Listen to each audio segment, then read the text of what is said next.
कहानी की शुरुआत में हम अमेरिका के एक छोटे से टाउन में लोगों को नदी किनारे पिकनिक मनाते हुए देखते हैं। लेकिन तभी अचानक बिना किसी इंसान के एक बोट नदी में तैरती हुई उनके करीब आई। लेकिन बोट के अंदर जो मिला वो देखकर ये लोग हैरान रह गए। इस बोट के अंदर एक बुरी तरह से गली सड़ी डेड बॉडी थी। ये शरीर बहुत ज्यादा बुरी हालत में था। जल्द ही वहाँ का पुलिस चीफ जॉन हॉकिंस वहाँ पहुँच गया। हॉकिंस के आने से पहले ही फोरेंसिक ऑफिसर कॉनी वहाँ पहुँच चुकी थी। उसने हॉकिंस को बताया कि डेड बॉडी बहुत बुरे हाल में है और इसके शरीर में हड्डियां तो हैं ही नहीं, सिर्फ मांस बचा है। ये बहुत अजीब सा केस था। ऐसा लग रहा था किसी ने हड्डियां निकाल ली हों, जो कर पाना आमतौर पर नामुमकिन सा लगता है। शरीर को पोस्टमार्टम के लिए भेज दिया गया। जेकब नाम के डॉक्टर ने शरीर का निरीक्षण किया। पूरी जांच पड़ताल के बाद जेकब ने हॉकिंस को बताया कि ऐसा ही लग रहा है कि किसी ने बड़े ही ध्यान से सारी हड्डियां निकाल ली हों। लेकिन सोचने की बात यह है कि ऐसा किया कैसे होगा उसने। जेकब को इस शरीर के अंदर एक मधुमक्खी जैसा कीड़ा भी मिला।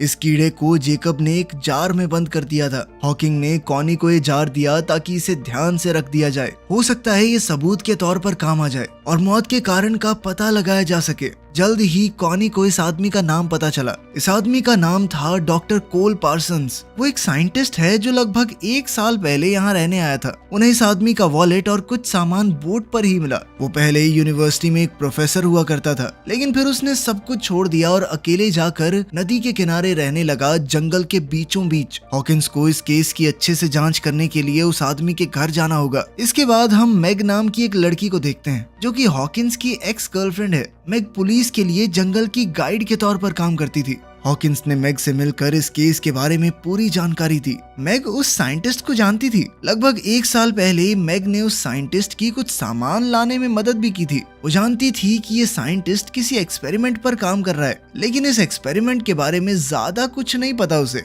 हॉकिंस ने मैग को अपने साथ चलने के लिए कहा ताकि इस केस की अच्छे से छानबीन हो सके और मैग इसके लिए तुरंत मान भी गई।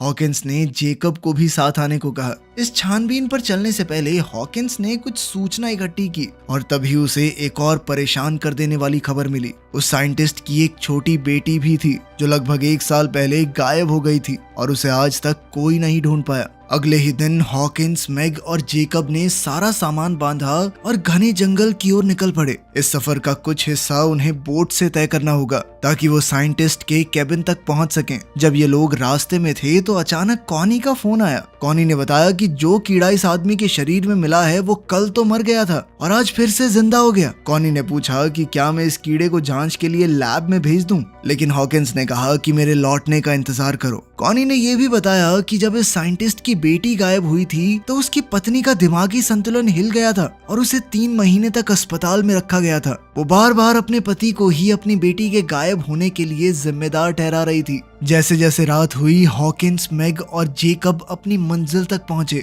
कभी नदी किनारे जो सुंदर घर हुआ करता था वो अब एक डरावना अकेला कैबिन बन चुका है जहां कोई नहीं आता जाता, किसी तरह का कोई रखरखाव नहीं है। मैग ये देखकर बहुत दुखी हुई क्योंकि जब 1 साल पहले वो यहाँ आई थी तो ये जगह बहुत खूबसूरत थी। हॉकिंस ने मैग और जेकब को बाहर रुकने को कहा और उसने पहले अंदर जाकर देखा कि वहाँ कोई खतरा तो नहीं है। उसने आवाज भी लगाई कि शायद अंदर कोई हो, लेकिन ये जगह पूरी तरह तहस नहस हो चुकी थी। सारा सामान, फर्नीचर इधर उधर बिखरा हुआ था और ये तो देखकर ही पता चल रहा था कि यहाँ काफी समय से कोई नहीं रह रहा। जब हॉकिंस ने इस जगह की छानबीन शुरू की तो उसे कुछ अजीबोगरीब चीजें मिली, जैसे अजीब तरह से हिलती हुई छत, जिसे देखकर ऐसा लग रहा था मानो वो जिंदा हो। जल्द ही हॉकिंस को एक कमरा मिला जिसका दरवाजा बहुत अच्छी तरह से बंद किया गया था। उसने अभी के लिए ये दरवाजा नहीं खोला और बाहर मैग और जेकब को बुलाने गया।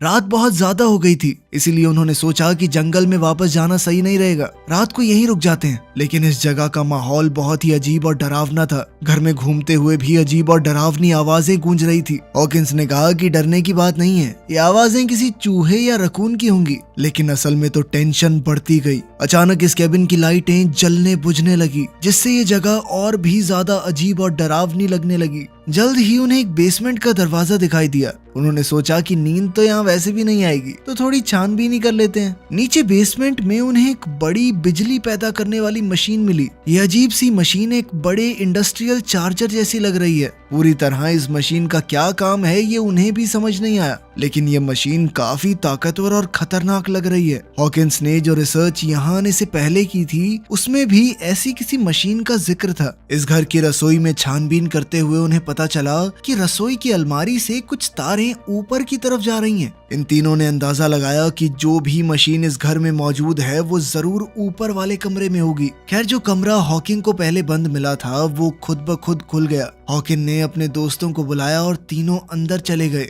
दीवारों पर अजीबोगरीब फोटोज लगी हुई थी और तंत्र मंत्र से जुड़े हुए रहस्यमयी निशान बने हुए थे, लेकिन कुछ साइंस से जुड़ी चीजें भी थी। ये साइंस और काले जादू का एक मिक्सचर सा लग रहा था। वहाँ कुछ फोटोज तो बहुत ज्यादा दिल दहला देने वाली थी। वो लोग छानबीन कर ही रहे थे कि अचानक एक मकड़ी ने जेकब के मुंह पर काट लिया। डरा और घबराया हुआ जेकब अपने कमरे के बाहर भागा। हॉकिंस ने कॉनी को फोन किया और कहा कि पता लगाओ ये अजीबोगरीब घर किसने बनाया है, लेकिन छत से आ रही इलेक्ट्रोमैग्नेटिक रेडिएशन की वजह से उसके फोन का सिग्नल टूट गया। वहीं जेकब और हॉकिन के बीच में भी मैग को लेकर कुछ टेंशन थी। दरअसल हॉकिन से पहले मैग जेकब की गर्लफ्रेंड थी और वो आज भी कहीं ना कहीं उससे प्यार करता था। इस वजह से उन तीनों के बीच में माहौल थोड़ा अजीब हो गया। जैसे ही वो लोग सोने की तैयारी करने लगे, हॉकिन का कहना था कि उन तीनों को एक ही कमरे में रुकना चाहिए ताकि अगर कोई भी खतरा आए तो वो लोग मिलकर उसका सामना कर सकते हैं। लेकिन मैग ने कहा कि देखो मुझे अपना खुद का कमरा चाहिए, मैं नहीं एडजस्ट कर सकती तुम लोगों के साथ।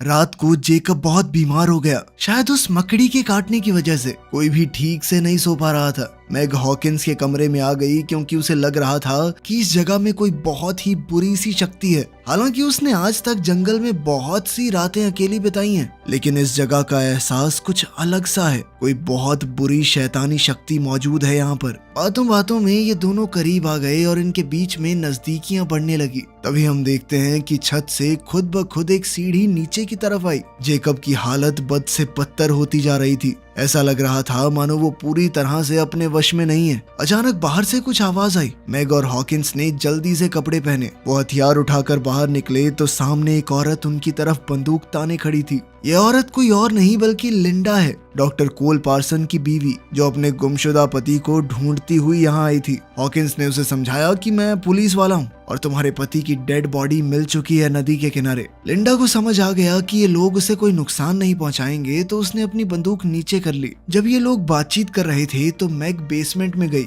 ताकि कैबिन की बिजली को वापस लाने का कोई तरीका ढूंढा जाए। तभी हमने वहाँ बच्ची की एक डरावनी परछाई देखी जो मैग का पीछा कर रही है। मैग को वहाँ एक गुड़िया मिली जिसे उसने अपने साथ रख लिया। तभी हॉकिंस ने देखा कि जेकब वहाँ नहीं है और वो उसे ढूंढने बाहर चला गया। बाहर जाकर उन्होंने देखा कि ऊपर वाले कमरे में कुछ अजीब सी आवाजें आ रही हैं। हॉकिंस, मैग और लिंडा छत की तरफ बढ़ने लगे तो देखा कि जेकब इस अजीबोगरीब मशीन में फंसा हुआ है। उन्होंने जेकब को खींचकर बाहर निकाला, लेकिन ऐसा लग रहा था मानो जेकब अब जेकब रहा ही नहीं। वो पूरी तरह से खोया खोया लग रहा था। इसी घटना के दौरान लिंडा को अपनी खोई हुई बेटी की आवाज सुनाई दी जो ऊपर वाले कमरे से अपनी माँ को आवाज लगा रही है। जेकब को मशीन से निकालने के बाद हॉकिन और बाकी लोगों ने जेकब से सवाल पूछे कि ये मशीन आखिर शुरू कैसे हुई है और वो ऊपर वाले कमरे में क्या करने गया था। जेकब बेचारा घबराया और कमजोर सा लग रहा था। वो बार बार यही बात दोहरा रहा था कि मुझे नहीं पता ये सब कैसे हुआ।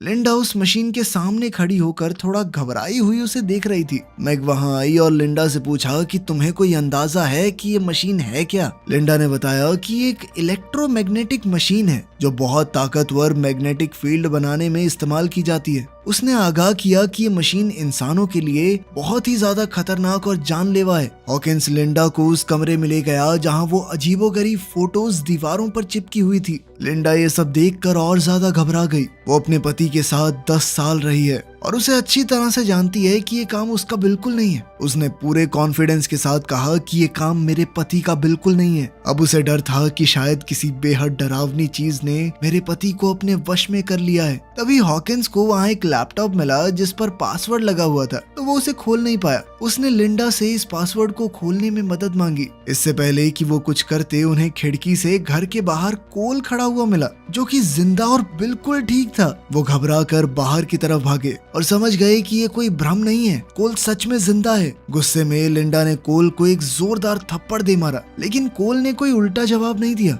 उसने कहा कि तुम्हारा गुस्सा जायज है और मारो चाहे मुझे। अंदर चलकर सब लोग आराम से बैठ गए। हॉकिंस ने कोल से पूछा कि तुम इतने वक्त से कहां पर थे और यहाँ क्या हुआ, ये घर ऐसी हालत में क्यों है। उसने नदी के पास बोट में मिली डेड बॉडी के बारे में भी कोल को बताया। कोल इन सब बातों को हंसकर टाल रहा था। उसने मशीन के बारे में किसी भी सवाल का सीधा जवाब नहीं दिया। पुलिस स्टेशन में कॉनी लगातार हॉकिंस से संपर्क करने की कोशिश कर रही थी। जो मक्खी उस लाश के शरीर में मिली थी वो जिंदा तो हो ही गई थी, लेकिन अब वो 2 मक्खियों में बदल चुकी है। इसकी वजह कोल की वो मशीन हो सकती है। वहीं हम देखते हैं कि जेकब की हालत अब बद से बदतर होती जा रही थी। उसके शरीर में डरावने बदलाव शुरू हो गए थे। नाखूनों के ऊपर नए नाखून उगने लगे, जल्द ही नए दांत भी, और हड्डियों के ऊपर हड्डियां उगने लगी। वो बहुत तेजी से बदल रहा था। ये सब कुछ शायद उस मशीन की रेडिएशन की वजह से हुआ है। हॉकिन ने कोल से काफी सवाल जवाब किए, लेकिन कोल ने कोई भी सही जवाब नहीं दिया। यहाँ तक कि जब लिंडा ने उससे पूछा कि तुम कहाँ गए थे,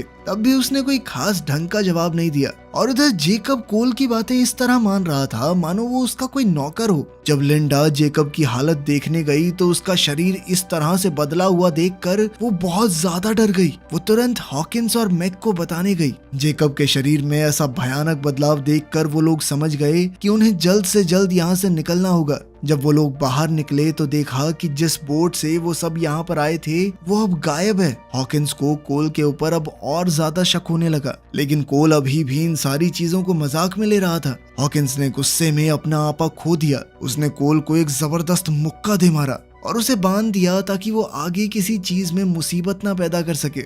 लिंडा ने कहा कि हमें थोड़ा ढूंढना चाहिए, यहाँ आसपास कोई तो होगा ही जो यहाँ से बाहर निकलने में हमारी मदद कर सके। हॉकिंस और मैग आसपास लोगों की तलाश में वहां से निकल गए। वो जल्द ही एक कैंपिंग साइट पर पहुंचे जहां बहुत सारा सामान पड़ा था। रहने खाने की जगह भी थी, लेकिन इस कैंप के अंदर बहुत सारी सड़ी गली डेड बॉडीज पड़ी हैं, जिन्हें देखकर वो दोनों तुरंत वहां से दूर भागे। ये घिनौना दृश्य देखकर मैग उल्टियां करने लगी। हॉकिंस ने उसे शांत करने की कोशिश की, लेकिन इसी दौरान मैग ने भावुक होकर कहा कि मैं प्रेग्नेंट हूँ, मेरे पेट में तुम्हारा ही बच्चा है।